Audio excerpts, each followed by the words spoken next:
नमस्कार दोस्तों, स्वागत है आपका हमारे यूट्यूब चैनल में। आज के इस वीडियो लेक्चर में हम डिस्कस करने वाले हैं उत्तराखंड सीरीज के एमसीक्यू में, जिसमें कि लगभग 25 प्रश्न हम आपके लिए लेके आए हैं, जिसमें कि उत्तराखंड के महत्वपूर्ण 25 प्रश्नों को इस सीरीज में ऐड किया गया है, जो कि उत्तराखंड की सभी परीक्षाओं में लगभग ये प्रश्न विगत परीक्षाओं में पूछे गए हैं और भविष्य में भी पूछे जाएंगे, क्योंकि ये काफ़ी इंपॉर्टेंट प्रश्न हैं और काफ़ी बार ये प्रश्न रिपीट होते हैं।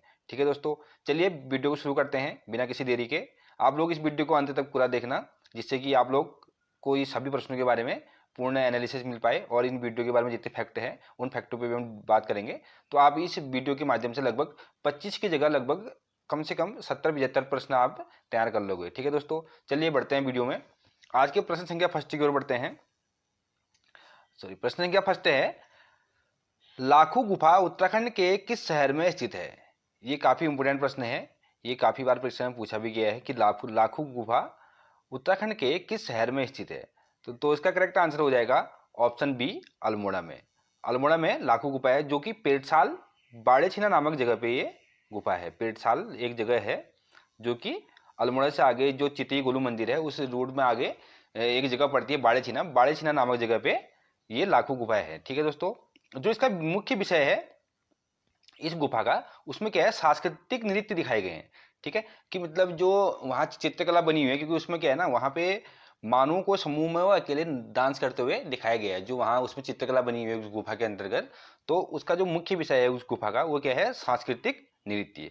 ठीक है, और इन जो यहाँ इस गुफा के अंतर्गत जो मनुष्य को नृत्य करते हुए दिखाया गया है उसमें कुछ रंगों का प्रयोग भी किया गया है। ठीक है, जैसे सफेद रंग, गेरुआ रंग, गुलाबी रंग और काला रंग। परीक्षा में पूछ सकता है कभी कि जो लाखू गुफा है, लाखू गुफा में किन किन रंगों का प्रयोग किया गया है। ठीक है, तो आप लोगों को इस बारे में पता होना चाहिए। ठीक है, तो कलर कौन कौन से है, सफेद रंग, गेरुआ रंग, गुलाबी रंग और काला रंग। ठीक, और जो इस गुफा का मुख्य विषय है वो विषय क्या है, सामूहिक नृत्य। चलिए अगले प्रश्न की ओर बढ़ते हैं। अगला प्रश्न है, नमक सत्याग्रह के दौरान अल्मोड़ा के नगरपालिका भवन पर किसके नेतृत्व में तिरंगा फहराया गया था? तो इसका करेक्ट आंसर है ऑप्शन सी, बिश्नी देवी शाह, जो कि उत्तराखंड राज्य की पहली महिला जो फ्रीडम फाइटर थी, जो स्वतंत्रता संग्राम के दौरान जो आज़ादी की लड़ाई लड़ी थी। तो ये पहली महिला फ्रीडम फाइटर है। ठीक है, फ्रीडम फाइटर ये पहली महिला है उत्तराखंड की। कभी प्रश्न पूछता है कि उत्तराखंड राज्य की प्रथम महिला फ्रीडम फाइटर कौन थी, तो हमारा करेक्ट आंसर क्या हो जाएगा, बिश्नी देवी शाह। ये मूलतः बागेश्वर जिले की निवासी थी। इनका जन्म जो हुआ था बागेश्वर जिले में हुआ था, जो वर्तमान बागेश्वर जिला है। ठीक है दोस्तों, अगले प्रश्न की ओर बढ़ते हैं। अगला प्रश्न है, प्रधानमंत्री HD देवेगौड़ा ने उत्तराखंड राज्य की घोषणा कब की थी? ठीक है, तो इसका करेक्ट आंसर हो जाएगा 15 अगस्त 1996 में। करेक्ट आंसर क्या हो जाएगा, ऑप्शन सी, 15 अगस्त 1996 में। तो ये देश के 11वें प्रधानमंत्री थे, 11वें PM थे, ये देश के प्रधानमंत्री थे। तो इनके द्वारा ही उत्तराखंड राज्य की घोषणा की गई थी। कब की गई थी, 15 अगस्त 1996 के दिन इनके द्वारा उत्तराखंड राज्य को बनाने की घोषणा की गई थी, जो कि बना कब हमारा उत्तराखंड राज्य, 9 नवंबर 2000 ईस्वी को, 2000 को ये हमारा राज्य बना। उसके 6 महीने बाद, सॉरी 6 साल बाद, सॉरी 4 साल बाद ये क्या बना, हमारा उत्तराखंड राज्य बन गया था। ठीक है, 96 के बाद 2000 में हमारा राज्य बन गया था उत्तराखंड। ठीक है, अगले प्रश्न की ओर बढ़ते हैं। अगला प्रश्न है, प्रश्न संख्या 4, कालसी अभिलेख का संबंध किस वंश से है? ठीक है, तो इसका करेक्ट आंसर क्या हो जाएगा, ऑप्शन डी, मौर्य वंश से। जो कालसी अभिलेख है ये सम्राट अशोक के जो वंश है, मौर्य वंश, इनके वंश के द्वारा ये अभिलेख इनसे संबंधित है। सम्राट अशोक जो सम्राट अशोक हैं वो भी मौर्य वंश के थे। तो 1860 में जॉन फॉरेस्ट द्वारा प्रकाश में लाया गया था। ठीक है, जो कालसी अभिलेख थे, तो इसका भाषा क्या थी, जो इसकी भाषा है वो प्राकृत भाषा है। जो जिसमें जो अभिलेख में जो लिखे गए हैं वो कौन सी भाषा में लिखा गया है, जो प्राकृत भाषा है। ठीक है, और जो इसकी लिपि है वो कौन सी है, ब्राह्मी लिपि है। ठीक है, कभी परीक्षा में पूछ सकता है कि कालसी अभिलेख में की जो लिपि कौन सी है, तो लिपि कौन सी होगी इसकी, ब्राह्मी लिपि है। ठीक है दोस्तों, और इसकी जो भाषा है, भाषा कौन सी है, वो प्राकृत भाषा है। तो इसके बारे में हमें पता होना चाहिए, जो भाषा क्या है, प्राकृत भाषा है। ठीक है, ऑप्शन क्या था इसका, ऑप्शन डी इसका करेक्ट आंसर था। अगले प्रश्न की ओर बढ़ते हैं। अगला प्रश्न है प्रश्न संख्या 5, उत्तराखंड के कुल क्षेत्रफल का कितना प्रतिशत भाग पर्वतीय है? ठीक है, उत्तराखंड क्या हमारा पर्वतीय राज्य है, तो इसका कुल कितना प्रतिशत भाग पर्वतीय है? तो इसका करेक्ट आंसर क्या हो जाएगा? ऑप्शन बी 86 है। ये लगभग 86.07% क्या है? उत्तराखंड का भाग पर्वतीय है, जो पर्वतीय और मैदानी भाग है। और लगभग 13% कितना है? 13.93% भाग क्या है? मैदानी है। उत्तराखंड का 86.07% जो भाग है वो पर्वतीय है और लगभग 13.93% भाग मैदानी भाग है। ठीक है। और क्षेत्रफल की दृष्टि से उत्तराखंड 18वां क्या है? देश का राज्य है। ठीक है। भारत का कौन सा राज्य है? 18वां राज्य है क्षेत्रफल की दृष्टि से। चलिए आगे बढ़ते हैं। अगला प्रश्न है, बारातोहोती उत्तराखंड राज्य के किस जिले में स्थित है? ठीक है। तो बाराहोती कौन सी जिले में स्थित है? ये ऑप्शन नंबर सी चमोली जिले में स्थित है बाराहोती, जो कि भारत चीन विवादित क्षेत्र रहा है काफी टाइम से, है ना। जो भारत तिब्बत सीमा है ये, तो वहां पे क्या है, काफी विवादित रहा है, क्योंकि कभी चीन यहाँ पे कुछ भाग हमारे भारत में बढ़ जाता है, कभी भारत की ओर से विवादित, तो ये क्षेत्र हमेशा विवादित रहता है। ठीक है। बाराहोती जो जगह है चमोली नामक जिले में पड़ता है और ये भारत चीन सीमा पर है। ठीक। अगला प्रश्न है, उत्तराखंड राज्य में भकार का उपयोग किस हेतु किया जाता है? ठीक है। ऑप्शन क्या है इसका? A B C D 4 option दिए गए। तो दोस्तों इसका करेक्ट आंसर हो जाएगा ऑप्शन सी खाद्यान्न संग्रहण हेतु। तो क्या होता था, जो हमारे पुराने जो गांव घरों में जो खाद्य सामग्री होती थी, जैसे धान चावल, धान गेहूं, तो इनको एक लकड़ी के बक्से के रूप में एक बड़ा सा बक्सा टाइप का होता है, उसका बोलते हैं भकार बोलते हैं। ठीक है। तो ये भकार वर्ड क्या है? जिसमें हम गेहूं या चावल जो अपना खाद्यान्न सामग्री है उसको संग्रहण करते हैं। ठीक है। अगला प्रश्न है, पर्यटन क्षेत्र सिरखू उत्तराखंड के किस जिले में स्थित है? तो दोस्तों इसका करेक्ट आंसर हो जाएगा पौड़ी में। ऑप्शन सी का करेक्ट आंसर है। जो खिरसू जो हमारा पर्यटन स्थल है ये कौन से जिले में है? पौड़ी जिले में। काफी प्रसिद्ध है, परीक्षा में पूछा जाता है इसके बारे में भी।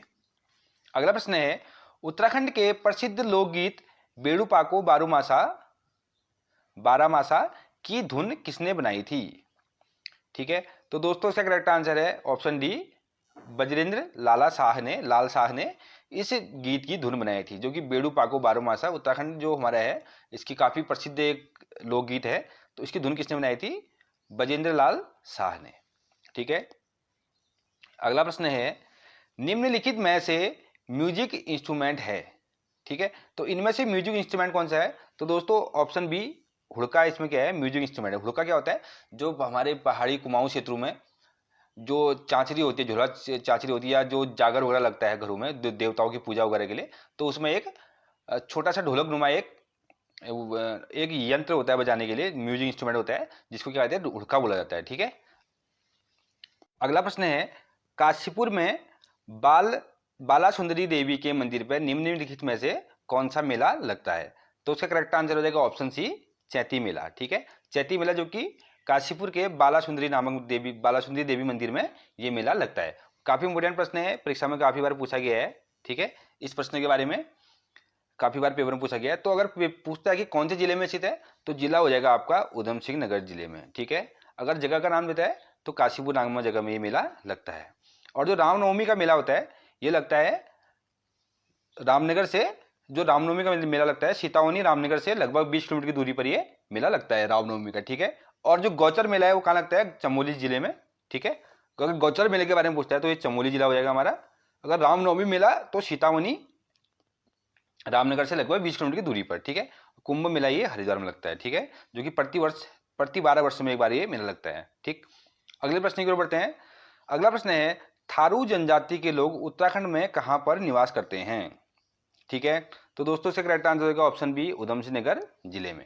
जो थारू जनजाति है ये उत्तराखंड के उधम सिंह नगर जिले में अधिकतर निवास करती है, जो कि खटीमान, नानकमता, सितारगंज और किच्छा के लगभग 114 गांवों में ये जनजाति निवास करती है। ठीक है। तो थारू जनजाति के बारे में पूछ सकता है पेपर में कि थारू जनजाति उत्तराखंड के कौन से जिले में निवास करती है और कितने गांवों में निवास करती है। अगर इतना तो पूछेगा नहीं गांवों के बारे में, लेकिन कौन से जिले में निवास करती है ये पूछ सकता है परीक्षा में। तो उधम सिंह नगर हमारा करेक्ट आंसर हो जाएगा। और जो थारू जनजाति है उत्तराखंड की सबसे बड़ी अनुसूचित जनजाति भी है। ठीक है। ठीक है। उत्तराखंड की सबसे बड़ी क्या है जो अनुसूचित जनजाति होती है, ये भी कौन सी है? थारू जनजाति है। ठीक। अगले प्रश्न की ओर बढ़ते हैं। अगला प्रश्न है, निम्नलिखित में से उत्तराखंड की किस जनजाति के लोग बागनाथ नामक देवता की पूजा करते हैं? तो दोस्तों इसका करेक्ट आंसर हो जाएगा ऑप्शन डी, राजी। जो राजी जनजाति है ये बागनाथ नामक देवता की पूजा करती है, मतलब इनके कुल देवता जो है वो बागनाथ देवता है, ठीक है। और जो जौनसारी लोग हैं ये करते हैं महासू देवता की, ठीक है। इनके जो कुल देवता कौन है? महासू देवता, जौनसारी लोगों की। और जो थारू जनजाति होती है, थारू जनजाति के जो मुख्य देवता कौन से होते हैं? जिसे भूमिया देवता और कालवा इत्यादि जो देवता होते हैं ये इनके मुख्य देवता हैं, ठीक है। और जो वोक्सा जनजाति कौन सी है? चामुंडा देवी इनकी प्रमुख क्या है? कुल देवी है। चामुंडा देवी वोक्सा जनजाति की कुल देवी है, ठीक। अगले प्रश्न की ओर बढ़ते हैं।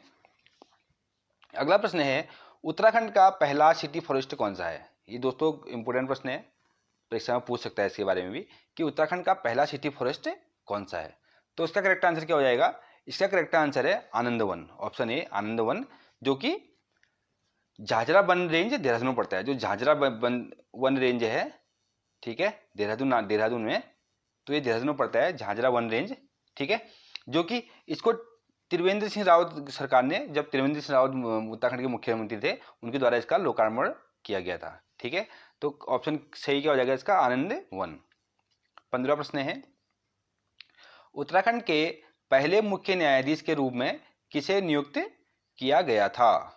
प्रश्न संख्या 15 है, तो इसका करेक्ट आंसर हो जाएगा ऑप्शन बी, अशोक अभियेंद्र देसाई जी को उत्तराखंड के पहले न्यायाधीश के रूप में नियुक्त किया गया था, ठीक है। जो पहले मुख्य न्यायाधीश थे तो उसके रूप में किसे नियुक्त किया गया था?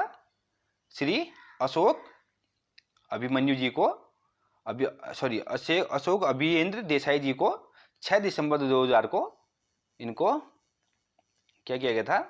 नियुक्त किया गया था, ठीक है। मुख्य न्यायाधीश के रूप में कब नियुक्त किया गया था? 6 दिसंबर 2000 को। और इनको 9 नवंबर से, जब हमारा राज्य बना था 9 नवंबर को, 9 नवंबर से 5 दिसंबर तक कार्यवाहक मुख्य न्यायाधीश के रूप में नियुक्त किया गया था। पहले इनको 9 नवंबर से लगभग 5 दिसंबर तक कार्यवाहक न्यायाधीश के रूप में नियुक्त किया गया था। उसके बाद 6 दिसंबर 2000 को इनको मुख्य न्यायाधीश के रूप में नियुक्त करा दिया गया था, ठीक है। तो करेक्ट आंसर क्या था हमारा? ऑप्शन बी, अशोक अभियेंद्र देसाई जी को उत्तराखंड के पहले मुख्य न्यायाधीश के रूप में नियुक्त किया गया था। 15वां प्रश्न है, हिंदी के अलावा उत्तराखंड की अन्य आधिकारिक भाषा कौन सी है? तो दोस्तों इसके बारे में आप सभी लोगों को पता होगा, ऑप्शन बी, संस्कृत जो है हिंदी के अलावा उत्तराखंड की अन्य आधिकारिक भाषा के रूप में ये रजिस्टर्ड है, ठीक है। अगर पूछता है कि उत्तराखंड की जो आधिकारिक भाषा है वो कौन सी है अन्य आधिकारिक हिंदी के अलावा, तो संस्कृत हमारा करेक्ट आंसर हो जाएगा। 17वां प्रश्न है, चिपको आंदोलन को किस वर्ष राइट लाइवलीहुड अवार्ड से सम्मानित किया गया था? ठीक है, तो उसका करेक्ट आंसर हो जाएगा ऑप्शन डी, 1987, 1987 में जो चिपको आंदोलन था इसको राइट लाइवलीहुड अवार्ड से सम्मानित किया गया था, ठीक है, जो कि 26 मार्च 1974 को, ये 26 मार्च 1974 को चिपको आंदोलन की शुरुआत हुई थी, ठीक, जो कि किसके द्वारा किया गया था शुरुआत इसकी? गौरा देवी के द्वारा, जो इसकी मुख्य रोल पे थी गौरा देवी, ठीक है, गौरा देवी द्वारा इस आंदोलन को शुरू किया गया था, जिसमें कि सुंदरलाल बहुगुणा जी, चंडी प्रसाद भट्ट जी और गोविंद राव जी का सहयोग इनके साथ था इसमें, ठीक है। तो चिपको आंदोलन को कब मिला था राइट लाइवलीहुड पुरस्कार? 1987 में, ठीक है। और जब पूछेगा कि चिपको आंदोलन शुरू कब किया गया था, तो 26 मार्च 1974 को, 1974 में 26 मार्च 1974 को जो चिपको आंदोलन था उसकी शुरुआत की गई थी, ठीक है। अगले प्रश्न की ओर बढ़ते हैं। अगला प्रश्न है, उत्तराखंड का सबसे बड़ा ग्लेशियर कौन सा है? इंपोर्टेंट प्रश्न है, परीक्षा में पूछता है काफी बार कि उत्तराखंड का सबसे बड़ा ग्लेशियर कौन सा है? तो इसका करेक्ट आंसर क्या हो जाएगा? Option C, Gangotri glacier. Gangotri glacier Uttarakhand का सबसे बड़ा ग्लेशियर है, जिसकी क्या है, जो लंबाई है वो लगभग 30 किलोमीटर है, ठीक है, 30 किलोमीटर लंबा है ये ग्लेशियर और लगभग 2 किलोमीटर क्या है, चौड़ा है, ठीक है, जिसकी चौड़ाई कितनी है, 2 किलोमीटर और लंबाई लगभग 30 किलोमीटर के करीब है, ठीक। अगर कुमाऊं का सबसे बड़ा ग्लेशियर की बात करते हैं तो कुमाऊं का सबसे बड़ा ग्लेशियर कौन सा है? मिलम ग्लेशियर, ठीक है, मिलम ग्लेशियर कुमाऊं का सबसे बड़ा ग्लेशियर है, ठीक है। अगले प्रश्न की ओर बढ़ते हैं। अगला प्रश्न है, नेहरू पर्वतारोहण संस्थान वर्ष, सॉरी ये प्रश्न थोड़ा चेंज करना पड़ेगा, नेहरू पर्वतारोहण संस्थान किस वर्ष में स्थापित किया गया था? ठीक है, तो इसका करेक्ट आंसर हो जाएगा 1965। ऑप्शन बी इसका करेक्ट आंसर है, जो कि 14 नवंबर 1965 को ये शुरू किया गया था। जो कि जब 14 नवंबर को जो जवाहरलाल नेहरू जी है उनका जन्मदिन होता है, तो उनके जन्मोत्सव के समय ही उसी दिन इस योजना को, इस संस्थान को शुरू किया गया था। ठीक है, 14 नवंबर 1965 को नेहरू पर्वतारोहण संस्थान को स्थापित किया गया था। ठीक है, जिसका जो मुख्य उद्देश्य है वो क्या है? पर्वतारोहण इसमें सिखाया जाता है। ठीक है, जो पर्वतारोहण की ट्रेनिंग है, जो हिल क्लाइंबिंग की या जो पर्वतों में चढ़ने की ट्रेनिंग है, उसकी ट्रेनिंग इस सेंटर पे दिलाई जाती है। ठीक है, जो कि उत्तरकाशी जिले में स्थित है। ठीक है, पूछता है कि कौन से जिले में स्थित है, तो हमारा करेक्ट आंसर क्या हो जाएगा? उत्तरकाशी में। ठीक, अगले प्रश्न की ओर बढ़ते हैं। अगला प्रश्न है, उत्तराखंड वन विभाग ने किस जिले में राज्य के पहले पालमेटम का उद्घाटन किया था? मोस्ट इंपोर्टेंट प्रश्न है, पूछ सकता है परीक्षा में इस बार। ठीक है, अभी नहीं तो जो 3 तारीख को एग्जाम होने वाला है उसमें भी पूछ सकता है, या हमारे जो उत्तराखंड पुलिस अन्य जो फ्यूचर में एग्जाम होने वाले हैं उन परीक्षाओं में ये प्रश्न एक बार कहीं ना कहीं पूछा जरूर जाएगा। ठीक है दोस्तों, तो इसका करेक्ट आंसर क्या है? नैनीताल जिला। नैनीताल जिले के हल्द्वानी नामक जगह में जो क्या किया गया था, उत्तराखंड राज्य के पहले पालमेटम का उद्घाटन किया गया था। ठीक है, जो कि 26 सितंबर 2021 को इसका उद्घाटन किया गया था। ठीक है, तो जिसका मुख्य उद्देश्य क्या है? ये उत्तर भारत का भी सबसे बड़ा क्या है? ठीक है, पालमेटम क्या है? उत्तर भारत का भी क्या है? सबसे बड़ा पालमेटम है। ठीक है, जिसका मतलब क्या होता है? पेड़ की एक किस्म होती है जिसमें क्या कहते हैं? पाम की बागवानी। पाम सुना होगा आप लोगों ने, पाम एक वो होता है पेड़, तो उसकी बागवानी की जाती है इसमें, जो कि उत्तर भारत का सबसे बड़ा क्या है? पालमेटम है। ठीक है, तो इसमें क्या किया जाता है? पाम की बागवानी की जाती है। ठीक है, ये पाम एक किस्म का पेड़ होता है। ठीक है, जो जिसकी क्या की जाती है? इसमें बागवानी की जाती है, और ये उत्तराखंड का पहला क्या है? पालमेटम बागवान है। ठीक है, और जिसकी शुरुआत कब की गई थी? 26 सितंबर 2021 को। ठीक, पूछ सकता है परीक्षा में कि शुरुआत कब की गई थी, तो 26 सितंबर 2021 को नैनीताल जिले के हल्द्वानी में। और इसकी जो ये उत्तर भारत का भी सबसे बड़ा क्या है? पालमेटम है। ठीक, और यहाँ पे पाम की बागवानी की जाती है। ठीक है, अगले प्रश्न की ओर बढ़ते हैं। 21वां प्रश्न, शंखधारा जलप्रपात कहाँ स्थित है? ठीक है, तो दोस्तों का करेक्ट आंसर है ऑप्शन डी, उत्तरकाशी। उत्तरकाशी के बटवारी नामक जो पोस्ट ऑफिस है, वहां पे क्या है? ये शंखधारा नामक जलप्रपात है, जो कि काफी इंपोर्टेंट है, परीक्षा में काफी बार पूछा जाता है, और ये पर्यटक स्थल भी है। ठीक है, एक पर्यटक स्थल भी है शंखधारा जलप्रपात, जो है उत्तरकाशी जिले में है, और उत्तरकाशी जिले के बटवारी पोस्ट ऑफिस में ये पड़ता है। ठीक, प्रश्न संख्या 22 है, निम्नलिखित में से सत्य कथन नहीं है। कौन सा इसमें से सत्य कथन नहीं है पूछ रहा है। ठीक है दोस्तों, तो पहला क्या है? उत्तराखंड राज्य का राज्य वृक्ष बुरांश है, करेक्ट आंसर है। ठीक है, उत्तराखंड राज्य का राज्य खेल बैडमिंटन है, ये गलत है। ठीक, उत्तराखंड राज्य का पक्षी मोनाल है, सही आंसर है। उत्तराखंड राज्य का राज्य पशु कस्तूरी मृग है, तो ये भी सही आंसर है। तो हमारा करेक्ट आंसर क्या हो जाएगा इसमें से? ऑप्शन बी, उत्तराखंड राज्य का राज्य खेल क्या है? बैडमिंटन है। तो ये गलत, ये क्या है? कथन सत्य नहीं है। तो आंसर क्या हो जाएगा हमारा? ऑप्शन बी, जो उत्तराखंड राज्य का राज्य खेल वो क्या है? फुटबॉल। ठीक है, फुटबॉल को उत्तराखंड राज्य का राज्य खेल के रूप में मान्यता है। ठीक, अगला प्रश्न है, रवाई कांड उत्तराखंड राज्य के किस स्थान पर हुआ था? तो इसका करेक्ट आंसर है दोस्तों, रवाई कांड क्या हुआ था? ऑप्शन बी, तिलाड़ी में। ठीक है, तिलाड़ी में कब हुआ था? 30 मई 1930 को, 30 मई 1930 को तिलाड़ी कांड में ये कांड हुआ था। किसी चीज क्या बोलते हैं? रवाई कांड, जिसको कि क्या बोलता जाता है? जब टिहरी रियासत के जो अधिकारी थे उनके द्वारा तिलाड़ी के मैदान में अपने हक के लिए जो पंचायत के लोग थे, ठीक है, जो लोग पंचायत कर रहे थे अपने हक के लिए, जो उस एरिया के लोग थे, उन पे सैकड़ों लोगों पे गोलियां चला दी थी। ठीक है, जैसे जलियांवाला बाग हत्याकांड हुआ था, तो उसको गढ़वाल का जलियांवाला बाग हत्याकांड भी कहा जाता है। ठीक है, जैसे जनरल डायर ने जो जलियांवाला बाग हत्याकांड था उसमें भी क्या किया था? बहुत सारे जो लोगों पे क्या की थी? अंधाधुंध फायरिंग करवा दी थी। तो वही सेम कांड यहाँ पे भी हुआ था तिलाड़ी में, तिलाड़ी के मैदान में। तो इसको क्या बोला जाता है? गढ़वाल का जलियांवाला बाग हत्याकांड भी कहा जाता है। ठीक है, अगले प्रश्न की ओर। अगला प्रश्न है, निम्नलिखित में से किस ग्रंथ में उत्तराखंड के लिए देवभूमि शब्द आया था? मतलब देवभूमि शब्द की जो उच्चारण हुआ था वह किस ग्रंथ से हुआ था? तो इसका करेक्ट आंसर क्या है? ऋग्वेद। ऑप्शन डी इसका करेक्ट आंसर हो जाएगा। ऋग्वेद में ही उत्तराखंड को सबसे पहले देवभूमि नाम से जाना गया था। ठीक है, लास्ट प्रश्न है आज का, उत्तराखंड के केदारनाथ में जल आपदा कब आई थी? ठीक है। उत्तराखंड की एक आपदा के बारे में हमको पता होगा, केदारनाथ धाम में जब आपदा आई थी, कब आई थी? 16 जून 2013 को।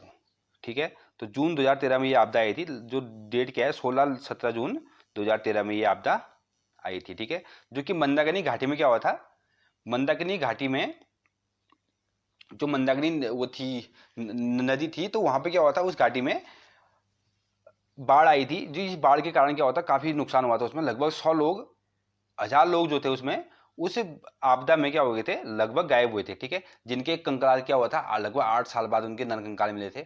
ठीक है, तो उसमें कुछ लोग ऐसे थे, कुछ लोग तो उस आपदा के बाद किन्हीं, कुछ लोग पता ही नहीं चला कितने लोगों के बारे में, कितने लोग मिले थे उसमें, कितने लोग नहीं मिले थे। ठीक है, तो दोस्तों लगभग ये आपदा कब आई थी, 16-17 जून 2013 को, जो कि काफी दैवीय आपदा थी उत्तराखंड राज्य में, तो जिससे काफी जान माल का नुकसान हुआ था। ठीक, तो करेक्ट आंसर क्या हो जाएगा हमारा, ऑप्शन सी, जून 2013 में। जो कि केदारनाथ जो धाम है, उस धाम में भी काफी नुकसान हुआ था उस समय। बाद में क्या कहता है उसको, उसका पुनर्निर्माण, पुनरुद्धार किया गया था। ठीक है, तो दोस्तों आज के प्रश्न थे 25 प्रश्न, जो कि काफी इंपोर्टेंट प्रश्न है आज के पेपर में। ठीक है, आज का जो हमने टेस्ट सीरीज बनाई थी। तो आप लोगों को वीडियो अच्छी लगी होगी। अगर वीडियो आपको अच्छी लगी हो तो अपने दोस्त के साथ शेयर करें। ठीक है, अधिक से अधिक दोस्तों के साथ शेयर करें, वीडियो को लाइक करें और हमारे चैनल को सब्सक्राइब करें। ठीक है, तो दोस्तों मिलते हैं अगले लेक्चर में। तब तक के लिए थैंक यू।